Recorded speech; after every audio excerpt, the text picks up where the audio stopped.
कि गैर इरादतन हत्या जो थी, अकस्मात जिसको कहते हैं, इसमें हमने दो हिस्से किए। अकस्मात तो किसी भी व्यक्ति से किसी भी स्थिति में हो सकता है। गाड़ी चलाता रहे एक व्यक्ति और रास्ते में कोई भी बेध्यान हुआ या कोई रश कर आ गया और अकस्मात हो गया।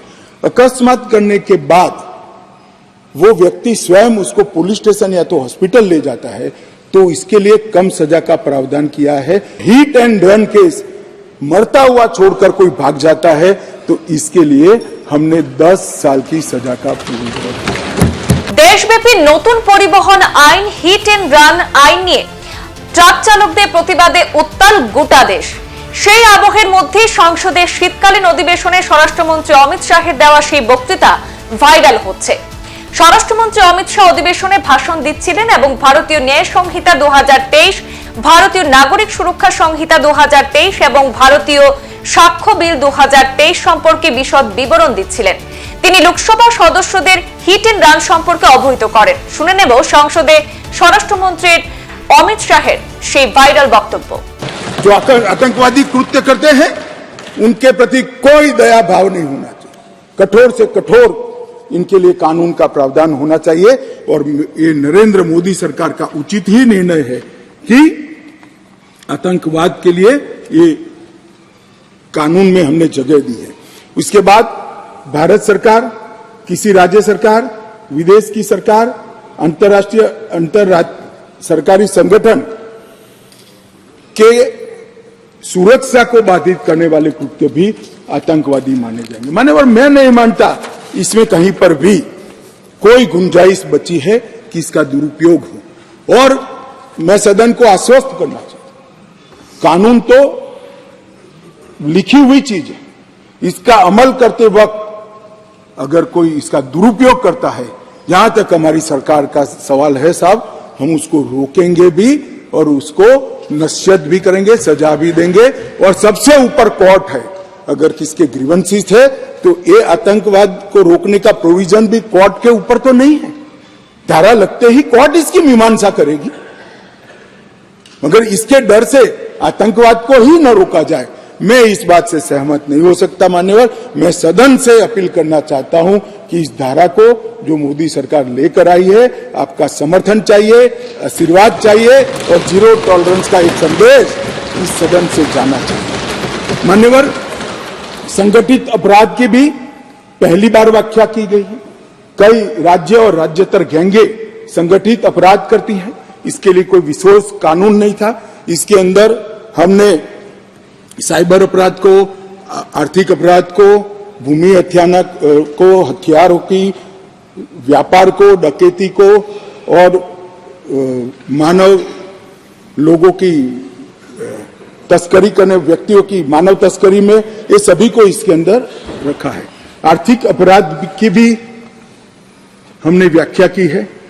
करेंसी नोट, बैंक नोट, सरकारी स्टैंप का कूटकरण, हवाला व्यवहार और बड़े पैमाने पर वित्तीय कपट और आर्थिक व्यवस्था को तोड़ने के सभी प्रयास, इसको भी आर्थिक अपराध की व्याख्या की तरह पहली बार लाने का काम नरेंद्र मोदी जी कर रहे हैं। और इससे मुझे लगता है कि न्यायपालिका का काम काफी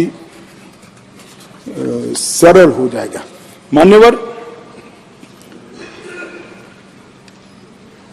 एक मैं स्पष्टीकरण करना चाहता हूं कि गैर इरादतन हत्या जो थी, अकस्मात जिसको कहते हैं, इसमें हमने दो हिस्से किए। अकस्मात तो किसी भी व्यक्ति से किसी भी स्थिति में हो सकता है। एक गाड़ी चलाता रहे एक व्यक्ति और रास्ते में कोई भी बेध्यान हुआ या कोई रश कर आ गया और अकस्मात हो गया। अकस्मात करने के बाद वो व्यक्ति स्वयं उसको पुलिस स्टेशन या तो हॉस्पिटल ले जाता है, तो इसके लिए कम सजा का प्रावधान किया है। और हिट एंड रन केस, मरता हुआ छोड़कर कोई भाग जाता है, तो इसके लिए हमने 10 साल की सजा का प्रावधान किया। और मैं मानता हूं कि इससे हिट एंड रन के केस में काफी कमी आएगी। पर ये करते करते जो डॉक्टरों की नेग्लिजेंसी से अगर किसी की मृत्यु आती है, तो वो भी गैर इरादतन हत्या में आ जाती थी, इसकी भी सजा बढ़ गई। तो हमने इसको एक, मैं आज ऑफिशियल अमेंडमेंट लेकर आऊंगा डॉक्टरों को इससे मुक्त कर दिया है। इंडियन मेडिकल एसोसिएशन ने मेरे सामने रजूआत करी थी, हमने इसको मुक्त करने का प्रावधान किया है। मान्यवर, मॉब लिंचिंग का नया प्रावधान हम लेकर आए हैं। नस्ल, जाति, समुदाय या किसी शंका के आधार पर एक टोला एकत्रित होकर किसी को मार देता है तो उसमें मैक्सिमम फांसी तक की सजा की है। स्नैचिंग के लिए कोई कानून नहीं था, चैन स्नैचिंग होते थे, मोबाइल होते थे और अलग अलग धाराओं में अंत में कानून के गैप का फायदा उठाकर वो छूट जाते हैं थे। स्नैचिंग के लिए भी हमने कानून लाया है। और मान्यवर, गंभीर चोट का जो कानून था इसमें भी हमने 2 डिवीजन करे हैं।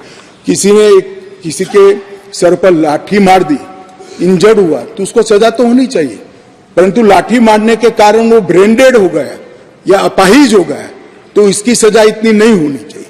तो संपूर्ण अपाहिजता या तो ब्रेन डेड के केस में हमने 10 साल तक का कठोर दंड देने का प्रावधान किया है, इसको सेपरेट किया है। मान्यवर, गंभीर चोट का जो खंड 117 है उसमें 10 साल की उम्र कैद का हमने प्रावधान किया है। সংবাদ এই পর্যন্তই, ফিরছি পরবর্তী অন্যান্য আপডেট নিয়ে। ধন্যবাদ।